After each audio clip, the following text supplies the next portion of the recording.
اچھا، خاص عام مشترک معول کیا ہوتا ہے؟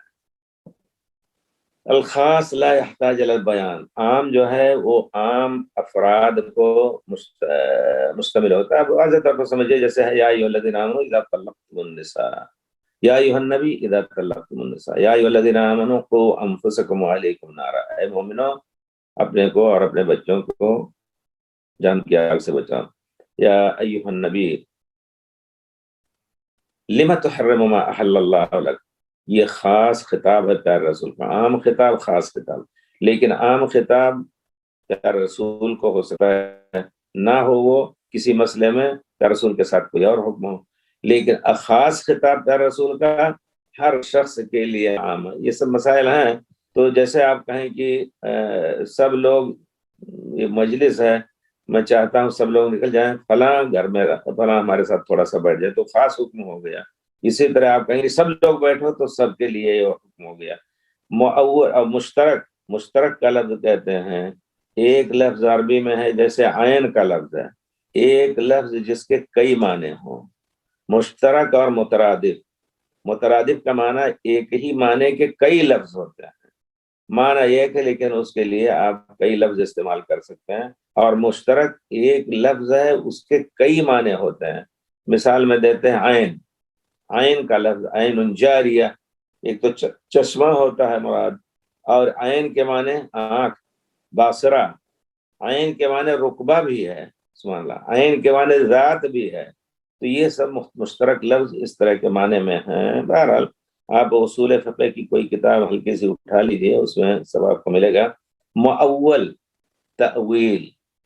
تاویل کس کو کہتے ہیں؟ تاویل کے معنی آپ دیکھیں گے مفسرین قدامہ جو ہیں وہ کہتے ہیں اس آیت کی تاویل ہے. تاویل کے معنی اول، اول کے معنی لوٹانا، یعنی اس کا اصل معنی جو صحیح معنی ہے اس کی طرف ہم اس کو لوٹا رہے ہیں، اس کی تفسیر کر رہے ہیں واضح طور پر. تاویل تو تاویل کے جس کو تاویل حق کہا جاتا ہے، اور ایک تاویل جائر اور وہ ظالم تاویل. اب ہم جو کہیں گے کہ سورہ فاتحہ وغیرہ کے پڑھنے کے بارے میں جو صحیح احادیث ہیں، ہمارے دوسرے بھائی اس کی تاویل جائر کہتے ہیں، تاویل جائر کہتے ہیں.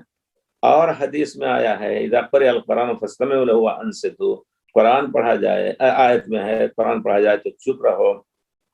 پھر پیارے رسول نے فرمایا ہے کہ انما جعل الامام لیؤتم به، امام بنایا ہی گیا تاکہ اس کی اقتداء کی جائے. فاذا قرأ القرآن فاذا قرأ فانصتوا، جب چپ ہو جائے تو چپ رہو، سنو.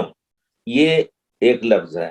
اب ہم اس کا صحیح معنی ہم جو سمجھتے ہیں کہ پیارے رسول کی ایک حدیث کو دوسری حدیث سے ملا کر کے صحیح معنی اس کا کشید کیا جائے، وہی تعویل ہو گیا، تفسیر حق. تو جب ہم دیکھتے ہیں پیارے رسول نے فرمایا ہے واضح طور پر لا صلاۃ لمن لم یقرأ بفاتحۃ الکتاب، جس نے سورہ فاتحہ نہیں پڑھی تو اس کی صلاۃ نہیں ہے.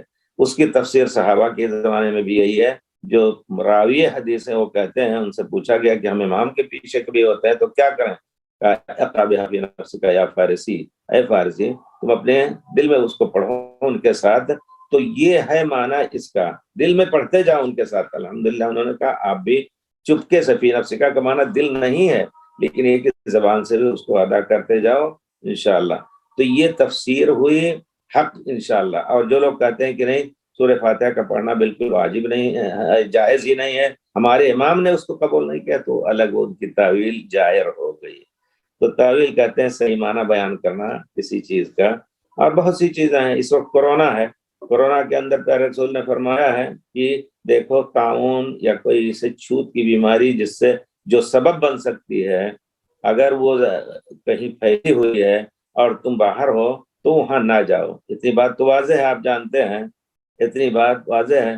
لیکن پھر یہ بھی پیارے رسول نے کہا ہے کہ لا عدوى ولا طیرہ، چھوت چھات کی کوئی بات نہیں ہے. تو دونوں کی تفسیر اور تعویل اس طرح کی جائے گی کہ کوئی اگر عقیدہ رکھتا کہ نہیں ہم چلے جائیں گے تو ہمیں بیماری لگ ہی جائے گی، اور بیماری اپنے طور پر اثر کرتی ہے تو یہ کفر ہو جائے گا. لیکن یہ اگر عقیدہ رکھتا ہے کہ نہیں یہ بیماری سبب بن سکتی ہے، اس کی وجہ سے پیچھے رہ جاتا ہے، تو یہ عقیدہ صحیح، یہی تعویل صحیح ہے. اللہ